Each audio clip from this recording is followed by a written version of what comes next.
Il est tard, la nuit a enveloppé la maison d'un silence presque palpable. Noémie, allongée dans son lit, les yeux fermés, se laisse aller à la douceur d'un sommeil léger. Mais quelque chose ne va pas.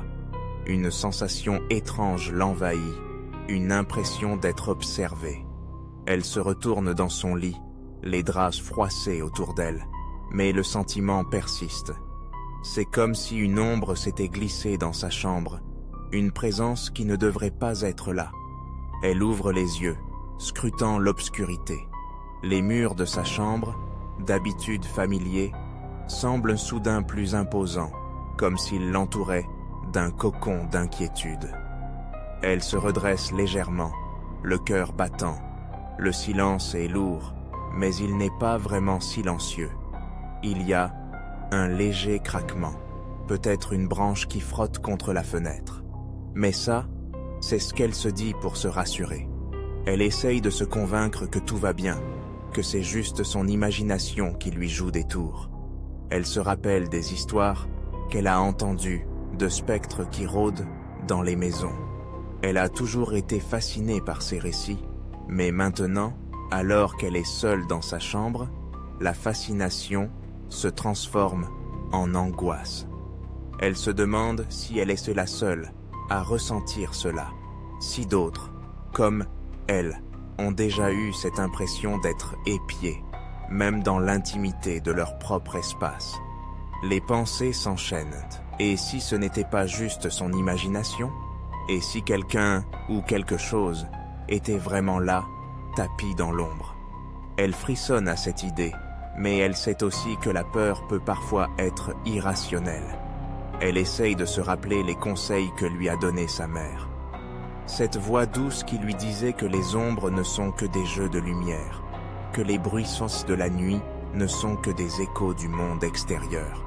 Mais ce soir, ces mots résonnent moins fort. Noémie se lève lentement, se dirige vers la fenêtre. Elle hésite un instant, puis tire le rideau. La lumière de la lune pénètre dans la pièce, projetant des ombres étranges sur les murs. Tout semble à sa place, mais l'inquiétude ne la lâche pas. Elle se demande si d'autres personnes, à cet instant, ressentent la même chose qu'elle. Peut-être que tout le monde a déjà eu cette sensation d'être observé, d'être en proie à une présence indéfinissable. Elle se rappelle des nuits passées, des moments où elle se sentait en sécurité, entourée de ses peluches, de ses livres, de ses rêves. Mais ce soir, tout cela semble si loin.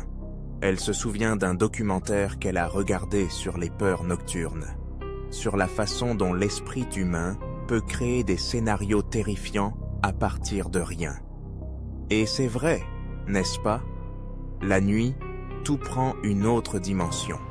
Les bruits familiers deviennent inquiétants, les formes innocentes se transforment en silhouettes menaçantes. Elle essaye de rationaliser sa peur. Peut-être que c'est la fatigue qui lui joue des tours, ou peut-être qu'elle a simplement besoin de lumière. Elle se dirige vers la lampe de chevet, mais avant de l'allumer, elle prend une profonde inspiration. Elle se dit qu'elle doit affronter cette peur, qu'elle ne peut pas laisser l'obscurité prendre le dessus. Elle allume la lampe et la lumière éclaire la pièce d'une lueur chaleureuse. Tout semble plus normal maintenant.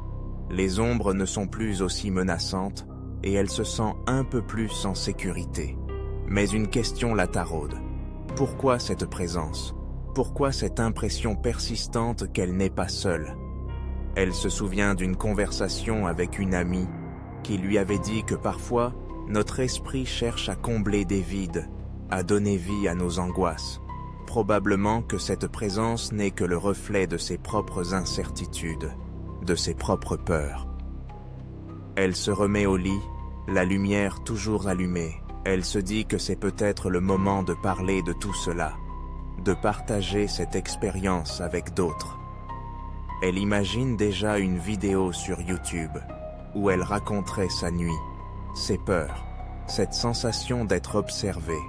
Elle se verrait assise devant la caméra, les mots coulant naturellement, comme une catharsis.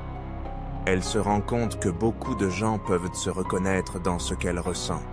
La peur de l'inconnu, la crainte d'être seule dans l'obscurité, c'est quelque chose de profondément humain. Elle se met à réfléchir à la façon dont elle aborderait le sujet.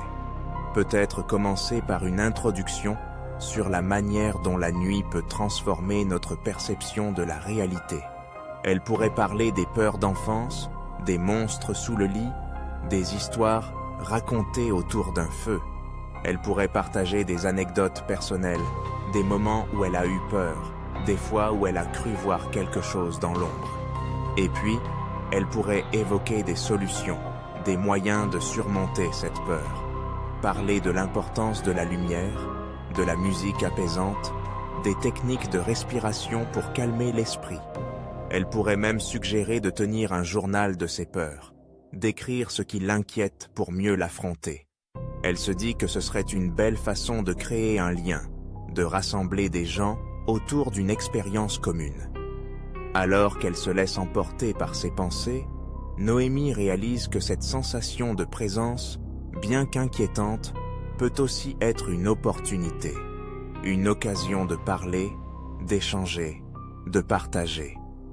Elle se sent soudain moins seule, comme si cette présence, qu'elle redoutait tant, était en réalité un appel à la connexion. Elle sourit, réconfortée par cette idée. Peut-être que la nuit, avec ses mystères et ses ombres, n'est pas seulement un moment de solitude, mais aussi une invitation à explorer nos peurs et à les transformer en quelque chose de beau. Et ainsi, elle se laisse aller à un sommeil plus paisible, la lumière de sa lampe veillant sur elle, prête à affronter les rêves qui l'attendent, armée de ses pensées et de ses réflexions.